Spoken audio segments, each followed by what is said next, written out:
Is there a clicker or something?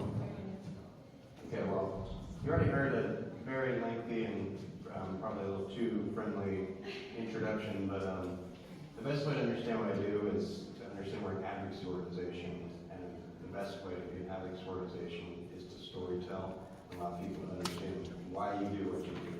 So one of our main initiatives this past year has been to make a documentary, and I'd like to show a sizzle reel. We made this and actually released it for the first time here just over a year ago when we were preparing to start the documentary, because we were using this as a tool to raise funds and awareness on why we needed to create a documentary that could then help amplify our message. So the documentary is now nearly completely finished, but this was kind of our starting point. So I thought this would be a cool way to see the overview of who we are, and then I'll explain a little bit about where we're going and what we're up to today.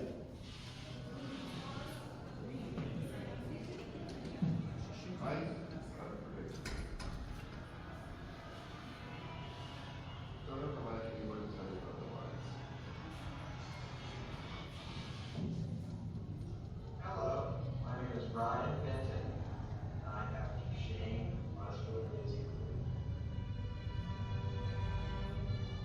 Unfortunately, there are currently no cures to this disease. For years, others, mainly doctors, have tried to tell me how my life would turn out. None of them were right.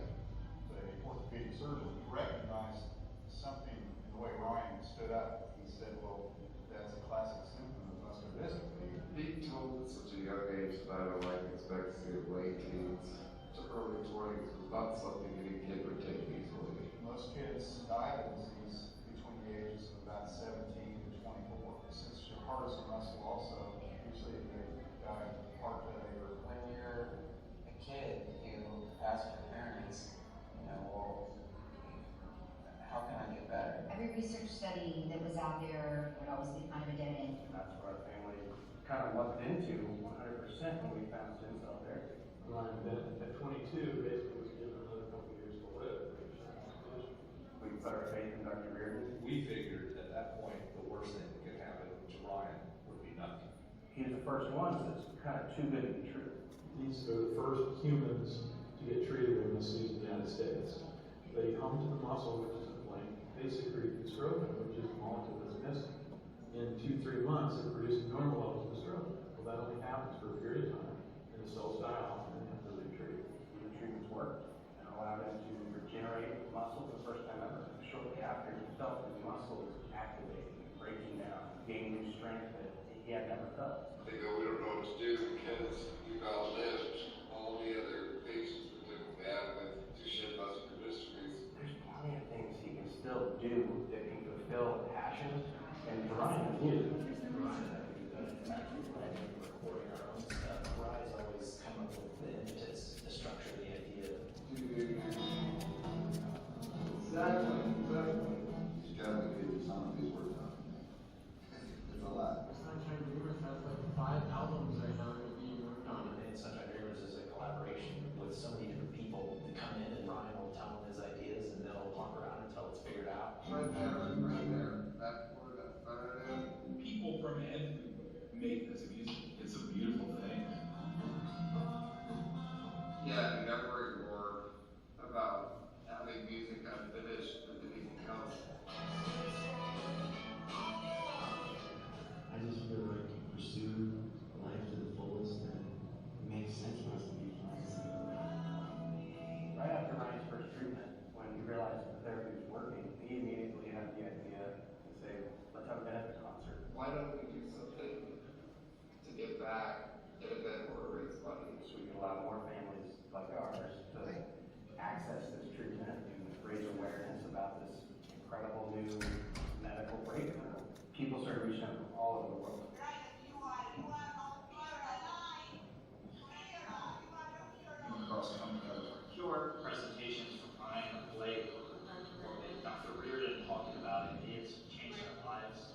fight to legalize stem cell therapy. That's what's confusing. If you've seen all these benefits, and I haven't heard anything about negative results.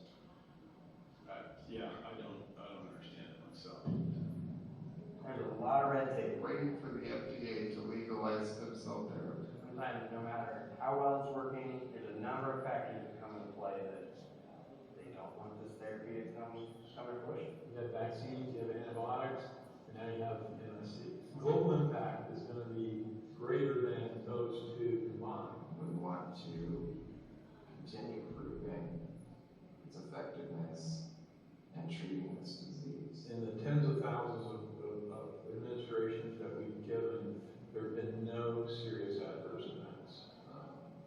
And then, no. I always feel like we're still starting out and building coming together for a cure. If we want stem cell therapy to become the standard of care for muscular dystrophy and all other rare diseases. My entire life, I've still not been able to remain hopeful, even in the most hopeless of situations. We don't get to redo our lives. So I want this life that I have to be the fullest, and I want, I am not opposed to dreaming big. Over the years, I've personally witnessed this disease take dozens of my friends' lives. It breaks my heart to know that there are millions of others around the world that are suffering from other diseases like mine that could benefit greatly if given access to stem cell therapy. I've been able to live long enough to see the majority of my childhood dreams come true. Now, the dream I have is that through my story, I can play some part in bringing this treatment to those in need so that they might live out their dreams as well.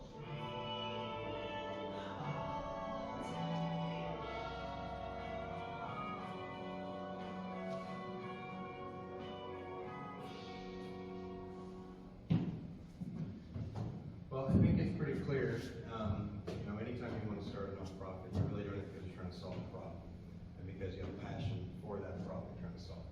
So I hope that message became pretty clear through that little trailer there. We really doubled down recently because my brother recently passed away a couple weeks ago, and so all the work that he and I have been putting in is now starting to come to fruition, and so we're working our tails off to really bring his life's mission to the finish line. And so that's what I'm going to kind of walk through, what we've done with our nonprofit, some of the things we've learned, some advice I've had to others that are interested in starting their own nonprofit, and just what it takes to make an impact. So just a quick recap, this disease is one of the most common of all forms of, it's the most common of all forms of muscular dystrophy, and it's like, at late stage, it's like ALS. It's very, very serious, and you're pretty limited on what your body has the strength to do. So by early 20s, most people pass away, but in Ryan's case, because he received stem cells for the past 15 years, he lived until he was 37 years old. And so we want that to become a model that other people can learn from and allow them to have that same opportunity. And through the nonprofit and sharing his story is our way to get there. So, number one, any nonprofit, you want to know who your audience is, but really it's a nonprofit sense. Who are you serving? Why do you exist, and how can you relate to them? Because you should know intimately the problems that they're dealing with, so that you can come up with innovative solutions that maybe they haven't thought of, or you can help them develop resources that aren't in existence or they don't know are out there today. And so that's a big thing that we've had a lot of experience with, is just trial and error, knocking on the right doors, asking the right questions, and finding alternative solutions to problems that aren't being addressed properly. Good afternoon, I almost said good morning, it's barely past lunchtime. Thank you guys for being here, thank you for Wichita Startup Week. I'm excited to kind of navigate this. There is a worksheet, there's also digital if you prefer digital, because I did not make a lot of copies. But Shake's got the printouts and the QR code for the digital version is on the table. So, Terry gave my intro, I'm not going to repeat it. You can find me online if you need to know more. We have to have coffee if you want to get coffee sometime. Today, we'll start with the basic, right? Highlight the importance of it. But really, focus most of our time on the last two pieces. If you don't know why empathy has a direct correlation to your business outcomes and productivity, then you've either been hiding under a rock or you're in denial. Because there is a lot of research that has already laid that case. Before we dive in, this is a participation session. So in order to know where we want to focus our time today, I'd like to hear from you guys. What's the first thing that comes to mind when you think of empathy? Putting yourself in someone else's shoes? Anything else? Listening? Karen?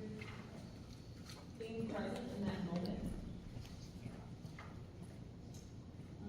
Potentially removing biases. Yeah, you guys are so positively inclined. It doesn't scare the bejesus out of any of you, like the thought of actually deploying empathy in an awkward situation where someone's like crying and spilling their guts in front of you. Like, no fear? All right, well, I know we're gonna focus today then. All right, the first thing, working in any field that involves technical skills of any kind, there's this whole soft skill part of the skills you bring to the workplace. Does anyone happen to know where the whole term soft skills originated from? I really don't know. All these years of working, I don't know. Yeah, I had to Google it. Okay. So in the late 1960s, the military coined this term soft skills to talk about anything that did not work with mechanical equipment. And for whatever reason, especially in tech, they have clung onto that term for dear life. There's the skills they want, and then there's soft skills that they don't necessarily care about. And that is the same not just in tech, but in any trade where technical skills are required. They tend to relegate all the other interpersonal skills over to the soft skills bucket that doesn't get a lot of focus. I don't know if any of you have happened to work for a team or on a team that you could tell everyone was promoted because of their technical skills. Anybody have any experience with that? Yes. How pleasant is it? It's not. It is not. So I happened to get into, when I first got promoted to a manager, I was put in charge of a team who, most of our technical leads had come up the ranks during a time when the company had grown way too fast. Every startup's dream, right? Well, in order for them to maintain customers, increase customers, keep their sales going, they desperately needed these highly technical people to solve any unique data structures that customers might have, to build different solutions. They had zero interpersonal skills. So as a new manager, somehow they got this idea that I could be bullied. I don't know. I surprised them for sure. They pulled me into a meeting, all 4 of these technical leads, and proceeded to let me know that I would be a manager in title only. That they had this team, they would manage this team, they had it taken care of. And at this time, probably had about half of that team reporting to me for about 2 months. Everyone was miserable. No one was happy. These technical leads who were in charge of this team, who felt like they were doing a phenomenal job, had created a culture on that particular team where everyone was scared to death, constantly. Because if you made a mistake, which happens all the time, right? They would call you out, they would shame you in front of everybody.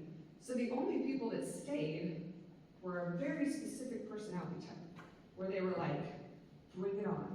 Challenge accepted, I'm gonna show you. Everyone else left. And people in the process, at the time, it felt like a good business decision. They had contributed to the bottom line. They had brought in all these sales. They had made these numbers happen, and so they were promoted. The thing about a technical lead is that they are a leader of people, even if their title is not manager. They are in charge of that whole team and the future of that team. It is an unpleasant place to be.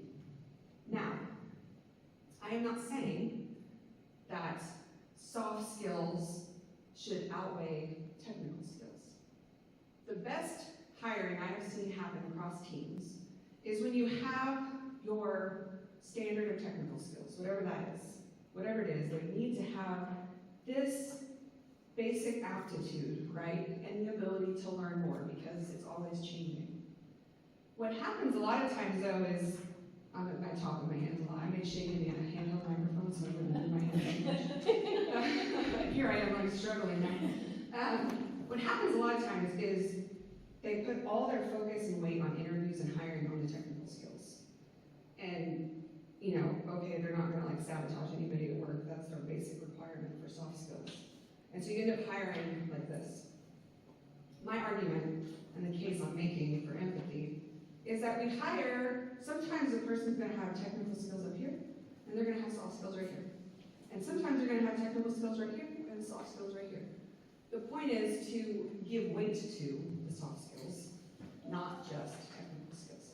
And that keeps companies out of getting into this place where ultimately lots of people got laid off years later after they realized how toxic all of these technical needs were to the entire culture of that organization.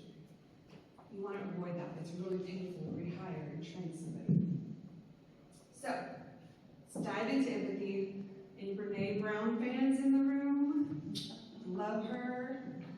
I love how she's able to take the research and the academia and make it tangible and applicable to what we do every day. A lot of people in academia don't always get to make that transition very easily. So if you read her definition of empathy, that it's connecting to the emotions that underpin an experience, it seems very clear why empathy would be so critical if you are working with human beings. We all have experiences, and what makes us human is that all experiences have an emotion tied to it. Whether we show it or not, it's there. Empathy is the number one sought after soft skill for people that have to work with other human beings, which is most of us, right? It's because it is the underpinning for connection, to understanding each other. And when you talk about having an entire workforce that you need to deploy, you need them to be making decisions, you need them to be moving fast, it is what creates that culture that says, I feel comfortable doing that. I'm not living in fear. My stress levels aren't through the roof because I'm afraid somebody's going to call me out in a meeting and embarrass me or, tell me I'm an idiot. I've seen that happen. So our argument today is around not just that it's important, but that it's of the utmost importance. Leaders often don't get trained, and when I say leader, I mean manager. Managers often don't get any training when they're promoted to management. And unfortunately, a lot of times they're promoted based on their technical skills, not on interpersonal skills. Yeah, as he said, my name is Ayan Parikh. I'm a senior at Collegiate right now. I'm applying to colleges right now, so it's been a busy time, but I'd like dedicating a lot of time to this organization that I've started, Medic All. It started by a kind of understanding about the differences between what the status quo, what it could be, and how it can be improved. So what I found was that 76% of low-income individuals have some sort of internet access. What I found was that technology is very widespread, whether it's through a phone, whether it's through libraries, whatever it might be. There's a pretty widespread technology access for many low-income patients. Despite that, I found that 71% of low-income Kansans, they can't visit the same healthcare provider. Now this is very bad because with a lack of continuity of care, it's very difficult to maintain long-term health. Imagine, you have a flu, you go to a doctor, you have one consultation, and then now, 24 hours later, you have another symptom, and instead of going to the same healthcare professional, now you're going to another doctor, and then you have to say all your information again, say all those medications that you're taking, all your allergies, you have to do all that again. And that's what a lot of these low-income patients are facing, and that kind of makes the healthcare process a lot more inefficient, a lot more difficult, and of course, ultimately, deteriorates long-term health. So what I found here essentially was that the status quo, it was at capacity to serve many of these low-income patients, yet it was not fully being leveraged to do so. This kind of sparked me to establish Med-All. We address 4 key barriers with this organization. First is financial barriers. Many low-income individuals, they can't afford privatized health insurance. Now, as a result, they receive either very limited care or they simply don't receive care at all because they either are covered by Medicaid, Medicare, or severely underinsured. Next is geographical barriers. This kind of ties in very closely to financial barriers, but individuals in rural areas, they simply don't have the same access to healthcare as their urban counterparts. And oftentimes those in urban areas face significant transportation barriers, right? A certain individual, instead of going to Guadalupe, now they have to go to Hunter Health, and they just keep hopping around. Once again, this breaks the continuity of care that is necessary for long-term health. Third is language barriers. In very diverse places such as, Wichita, Topeka, Kansas City, it's very difficult for most low-income individuals to find multilingual healthcare professionals who can provide them adequate services. As a result, most individuals who are not proficient in English, they face significant barriers in receiving health care. And fourth is time barriers. As I've already mentioned, a lot of the current healthcare system solutions, such as Medicaid, Medicare, free clinics, they do exist certainly, but they're very limited as far as their resources go. They're short-staffed, oftentimes, many times they don't have the resources to provide adequate care, and as a result, the efficiency in their providing of care is significantly deteriorated. Now, given these very limited times that a low-income individual can actually book a consultation, this often leads to them just either not booking that consultation and thereby not even entering healthcare systems. So what we have is really 2 issues here. First of all is that a lot of patients, they're not engaged with healthcare systems. They'll make a decision to say that, I don't even want to enter this healthcare system. And if not that, if they are engaging initially, then they're not remaining retained within healthcare systems. They're not going back to the same healthcare professional, and there's a lot of breaks, there's a lot of individual experiences that these individuals face. Of course, this barricades continuity of care and thereby population health. So we at Med-All do, we endeavor to address and eliminate as many of these barriers as possible through these 4 approaches. So first is affordable care. We offer free telemedical consultations to any individual who's within 200% of the federal poverty line.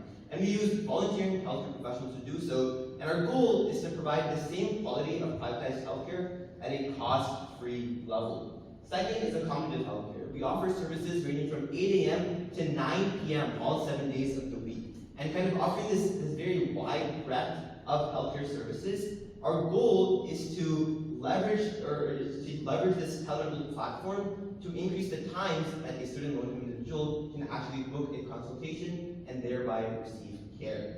Third is accessible healthcare, of course, a telemedical platform that vastly increases the number of healthcare professionals that we can contact, as well as the patients that can receive service. Essentially, we're trying to increase accessibility through this telemedical platform. And fourth is inclusive healthcare. So by not requiring any documentation, as well as by investing in real-time multilingual captioning. Essentially, what that is if I'm on a Zoom meeting, I can speak in English, and the captioning will come up in Spanish, or Hindi, or Vietnamese, whatever the languages might be, it'll show up in those, and that helps overcome that language barrier. So through each of these 4 approaches, our overall goal is to eliminate barriers to these health inequities and leverage telemedicine to make healthcare more available. So this is kind of our pathway to care. Any low-income individual within 200% of the federal poverty line, they can go onto our website, medicallhealth.org. They book a free consultation, and of course they attend the meeting on a computer, on a phone, anything that really has internet access. And this is the continuity of care segment of the nonprofit. So we refer for medications, we refer for tests, we refer to any specialized care, and by doing this, we're able to maintain the continuity of care that is necessary with the in-person part of it.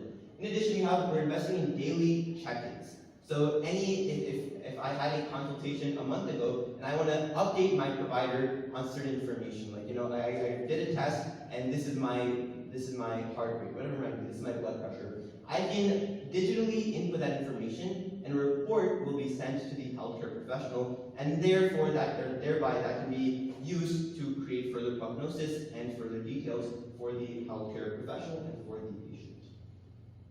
So we offer a pretty wide range of consultations. Mental health, symptom-based consultations, fitness and health, and general checkups.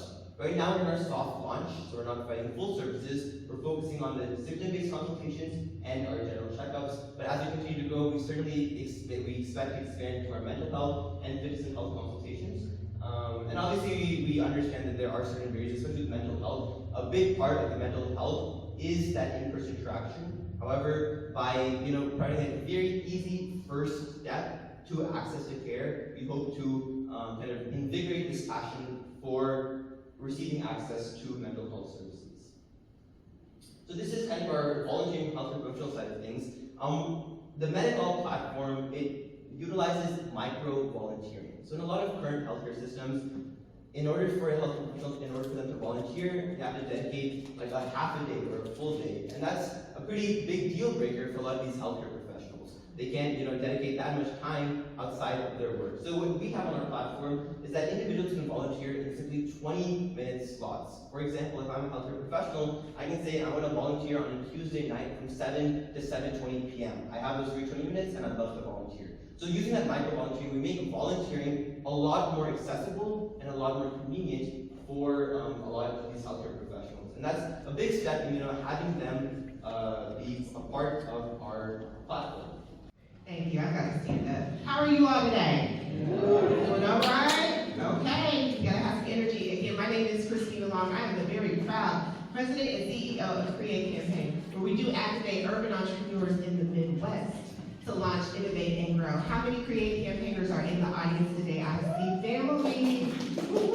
If you are not a part of Create Campaign, we absolutely do encourage you to get connected. We do provide access to entrepreneurship training, workshops. We perform micro-lending. We also have amazing coaching, networking, entrepreneurs, and partners who we work with to really help entrepreneurs move forward. So we're going to talk about today with my colleague.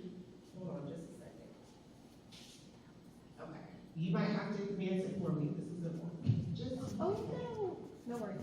Thank you. So I have the very, very distinct privilege and honor to be co-presenting with someone who is very dear to me and dear to the entrepreneurship ecosystem. He's also a former colleague of mine because I used to be an advisor as well at the Kansas Small Business Development Center.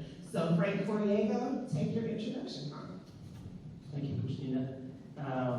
Welcome again. This is really tough. I mean, can you imagine following up to Christina's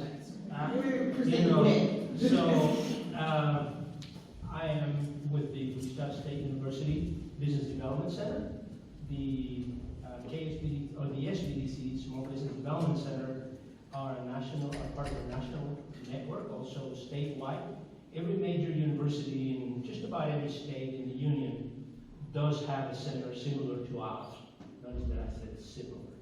And I can't believe that, you best.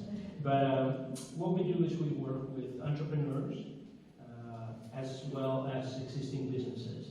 Our purpose is to make you successful, whether as an entrepreneur, a beginner, startup, or an existing business to take you to the next level. We do it by working with you in 3 areas: education, networking, and one-on-one advising. We have a nice team of professionals. I have 2 of my colleagues here today, and my director, Brandy Willa, and we help in areas of business plan development, financial projections development, probably marketing is a very strong point of ours, operations, financial analysis, HR, and just about all the areas that encompass a business, or that a business encompasses these areas. And we provide expertise and direction. We're like a business GPS, if you would. You tell us, I want to go from here to here, and we try to develop the best route for you, provide resources, provide networking, and we have a plethora of webinars and seminars and events where you will also learn a lot about entrepreneurship and running a business. So it's a privilege to be here. We hope that we have the opportunity to serve you and enjoy being with Christina today. Very good. So you all are coming to talk money, right? There's been a lot of talk this week about, business development, ideation, innovation. Probably made some really good contacts. but it's time to talk about the money. This is not about how to save for a business. This is not about anything related to, we have a good logo, how do we get more sales? This is about the money of your business and how to increase your awareness about business capital that can help take your business to the next level, all right? So it's about the capital that can help take business to the next level. The bottom line though, a lot of us are gifted, we're very talented. But when you're in a business, you can have gifts and talents, but you also have to have clients so that the work that you are doing, again, is meeting a customer and fulfilling a problem or addressing a gap that's in the community, that's in the world. And we want to make sure that when we do that, our businesses, again, are met with clients who will purchase from us over and over and over again so that we can make, again, solid business moves around money in our business. The bottom line with that is our businesses need to work for us. And what does that mean? While we all have, again, great giftings, we can make incredible impact to make this world a better place. Our businesses don't just exist for a social impact or the greater good. They exist to make money. And so that means that our businesses need to make sure that we are putting, again, the strategy and the understanding around them in order to move to the next level. Our businesses should not break even.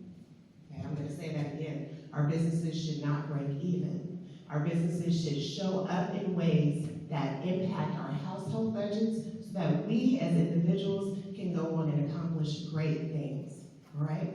So I want to be very, very, very clear about that, because when people ask, when people ask the question, well, why do you want to be in business? What are some of the things that people say about why they want to be in business?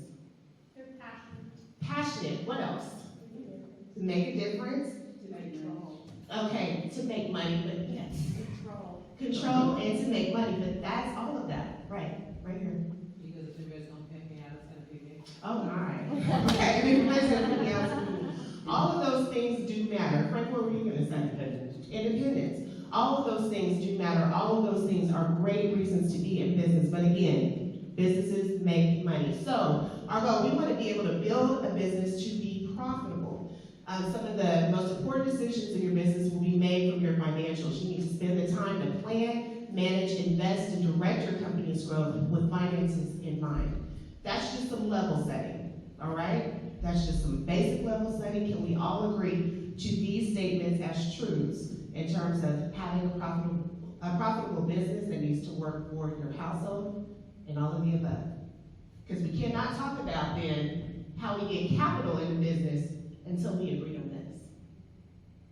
All right. So now let's talk about capital in our business.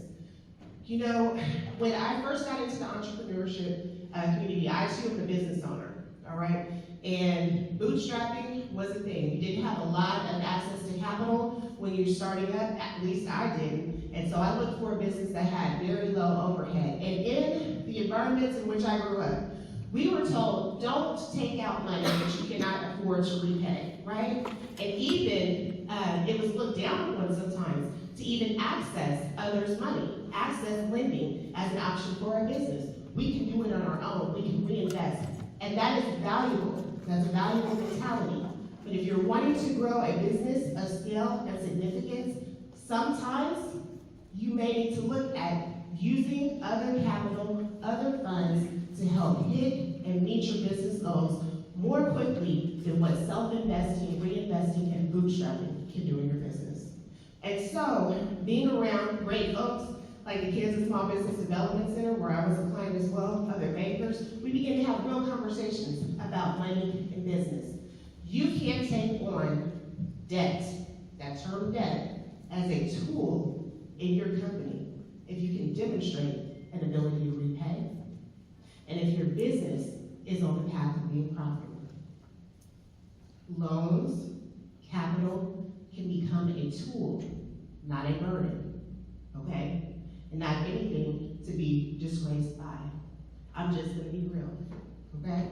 I've heard the conversations, well, you're supposed to be in business. Your business is supposed to make money. Why are you going to a bank? What can a bank really do for you? Why can't you use your own funds? That is a valid, again, mentality, but the broader mentality about capital is that it can be a tool to help us meet our business goals and deliverables much more quickly. It's a tool.